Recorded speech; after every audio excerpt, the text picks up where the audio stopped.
Halo semuanya. Akhir-akhir ini saya sedang membayangkan sejenak, merefleksikan diri sejenak apa yang sudah saya lakukan ketika di pagi hari. Setiap hari jam 6 alarm berbunyi.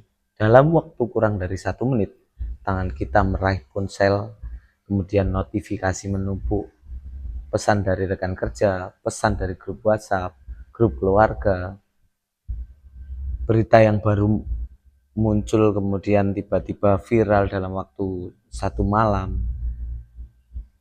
Itu semua terjadi sebelum kita bahkan sempat menyeduh kopi.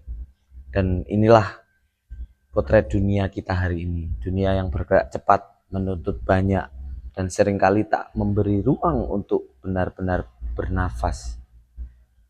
Perubahan teknologi ini membuat ekspektasi sosial dan gaya hidup modern, membuat kita menjadi seolah-olah mengejar, membuat kita selalu harus tampil maksimal dan selalu on.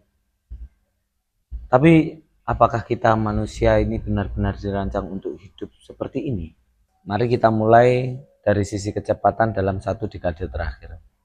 Kecepatan telah menjadi simbol efisiensi dan kemajuan teknologi digital yang memungkinkan kita untuk melakukan hal-hal luar biasa, berkomunikasi lintas benua dalam hitungan detik, memesan makanan hanya dengan 2 kali klik, bahkan bekerja dari mana saja.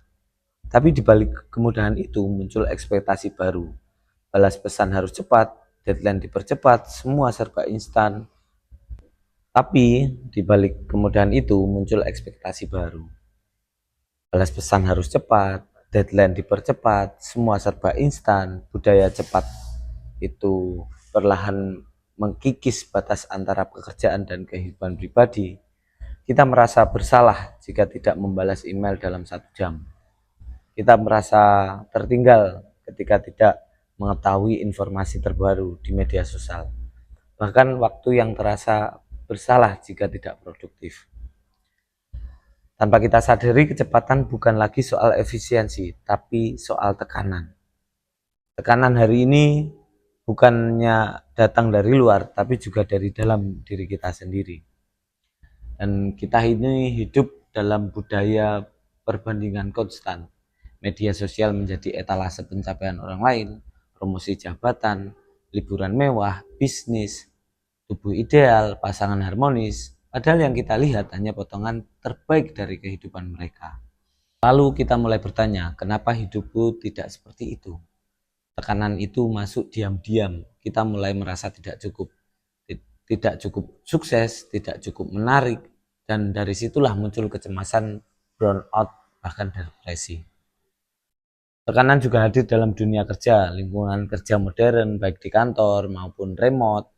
Seringkali kita menuntut produktivitas yang tak masuk akal, target semakin tinggi, waktu semakin sedikit, tapi ekspektasi tetap harus dipenuhi. Banyak orang yang bekerja lebih dari 8 jam sehari, membalas chat di akhir pekan dan merasa bersalah jika mengambil cuti. Istirahat menjadi sesuatu yang harus diperjuangkan, padahal seharusnya itu adalah hak dasar.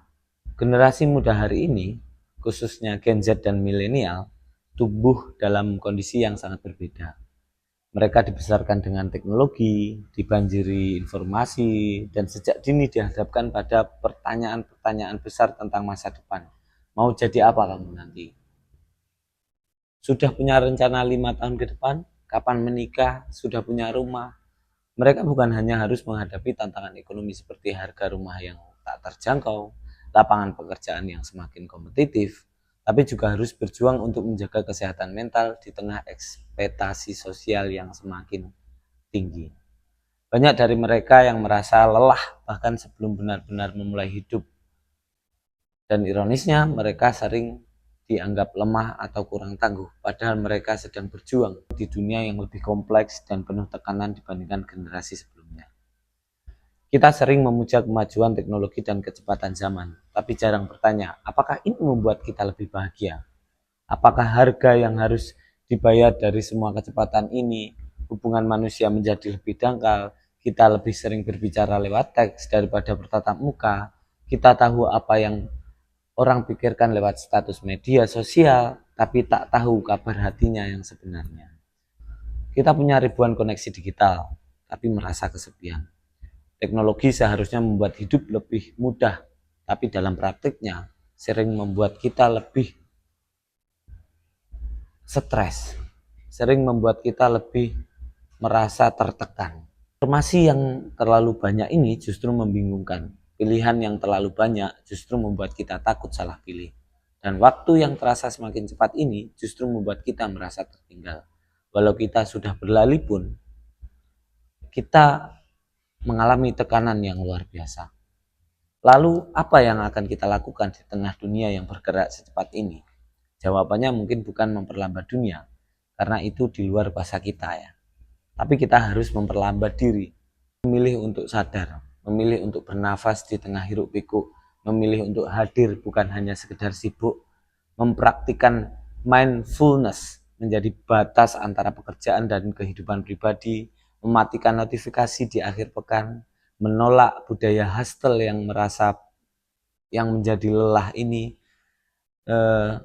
Ini bukan hal tentang kemunduran, tapi ini bentuk perlawanan yang sehat. Kita juga perlu membangun budaya yang lebih manusiawi, baik di tempat kerja, dalam pendidikan, dalam kehidupan sosial.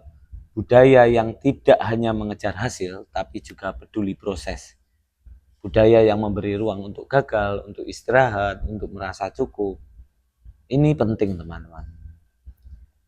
Dan pada akhirnya kita harus ingat, kita ini manusia, bukan mesin. Kita punya batas, kita punya butuh istirahat, kita punya ruang-ruang untuk bereksplorasi, kita punya ruang-ruang untuk hadir, kita punya ruang-ruang untuk memberi makna untuk hidup. Dunia yang akan terus bergerak cepat ini adalah tantangan. Tapi jangan sampai kita kehilangan kendali atas hidup kita sendiri. Jangan sampai kita mengejar kecepatan tapi kehilangan arah. Jangan sampai kita berlari begitu jauh tapi lupa untuk bertanya, kemana sebenarnya aku pergi. Mungkin itu yang bisa saya sampaikan berangkat dari keresahan saya. Semoga ini menjadi refleksi bersama. Apakah ini dialami banyak orang atau cuma saya sendiri? Silahkan tulis di kolom komentar. Terima kasih.